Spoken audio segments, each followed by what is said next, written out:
पणजे शारांत पयलींच सुवातेची कमी आसा। तातूंतल्या तातूंत दीसभर कामाधंद्या निमतान राजधानीत कितलेशेच लोक यो वच करता। लोकांचे यो वच म्हळ्यार राजधानीत येरादारींची गर्दी सहजच जाता।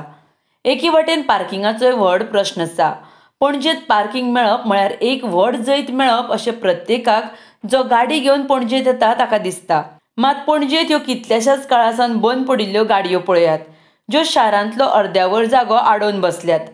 ट्राफिक सेलान फाटल्या दिसांनी ह्यो गाडयो काडच्यो म्हूण नोटीस काडिल्ली, मात कोणें ही गजाल गांभीरतायेन घेवना। ह्यो गाडयो बंद पडिल्ल्या अवस्थेंत कितलोसोच काळ जालो पणजेंत रस्त्यांचेर थाटून बसल्यात। हातूंतल्यो कांय गाडयो तर सरकारी गाडयो आसा। कांय गाडयांक तर इतलो दूल माकला त्यो पळोवपाच्या अवस्थेंत ना, आनी पळयना बरोबर फाटलो कितलो तेंप ह्यो गाडयो एकाच जाग्यार आसा हाचो अदमास लावं येता। सरकारान कांय दीस फाटीं कार्यालयांनी कचरो कमी जावचो म्हूण नाका त्या सामानांचो विलो लावपाचो हक्क कार्यालयांक तशेंच संस्थांक दिल्लो। तशेंच राज्यभर देशा वांगडा स्वच्छता अभियान चालू आसा।